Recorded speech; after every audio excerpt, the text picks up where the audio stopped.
कि इक्ष्वाकु वंश में महाभिष नाम का एक राजा था। क्या नाम?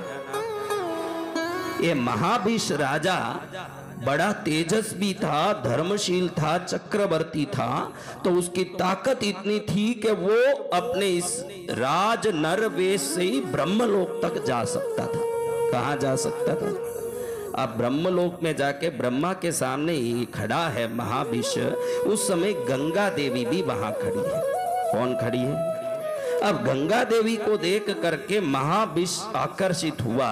उस समय जोर से हवा बची। जैसे ही हवा का लहर आया, गंगा देवी का वस्त्र नीचे उतर गया।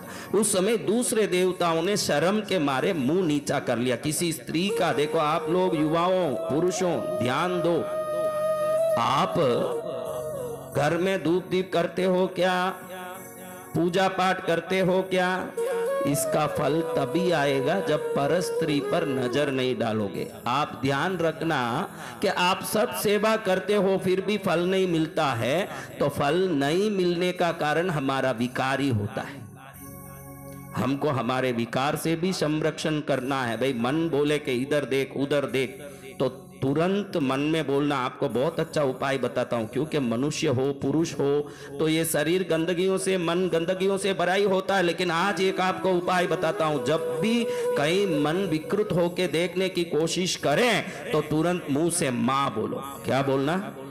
हाँ, तुरंत मुंह से मां बोलो। सामने खड़ी हुई वो मां है मेरी, वो मेरी कुल देवी है, इष्ट देवी है। तुरंत उसमें अपने इष्ट देवता को देखने की कोशिश करो। एक क्षण में आपका विकार भाग जाएगा। बहुत सरल उपाय। उसमें मन में मां को ध्यान करना उस समय, नहीं तो ये मन तो कहीं ना कहीं भटकाएगा, इधर देखो उधर देखो। हाँ, इसलिए क्या बोलना।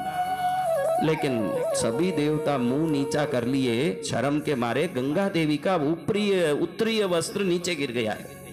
लेकिन महाभिष पहले ही आकर्षित था, तो घूर घूर के देख रहा था।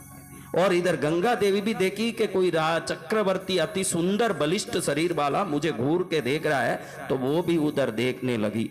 इन दोनों के नजर से नजर मिलते देख के ब्रह्मा जी को गुस्सा आ गया। अरे मेरे सामने तुम दोनों एक दूसरे पर ऐसे नजर डाल रहे हो, तुम दोनों जाओ मनुष्य बन के संसार में उत्पन्न होके अपने इस श्राप को पूर्ण करो, जा यहां से। ऐसे गंगा देवी को ब्रह्मा जी ने श्राप दे दिया। क्या दे दिया?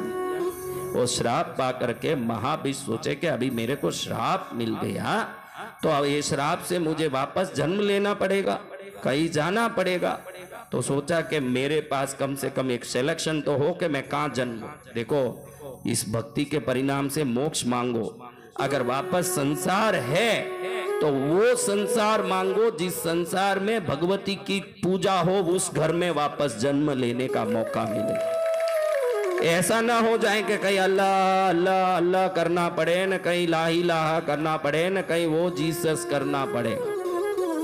जाओ तो उस जगह जाओ जहां वापस गुरु महाराज भी मिले, कथा भी मिले, न मोक्ष भी मिल सके।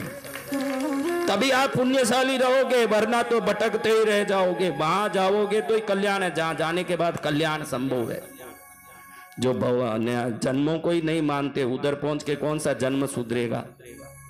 मुसलमान कहते यही जन्म है, फिर तो अल्लाह के पास जाना। उधर बोइंतर हूरे नाचेगी। कितनी कितनी हूरे? हाँ, 72 हूरे नाचेगी। अरे नालाई, यही जो पुण्य करना कर, उधर की हूरों के लिए इधर पाप करते बेटा।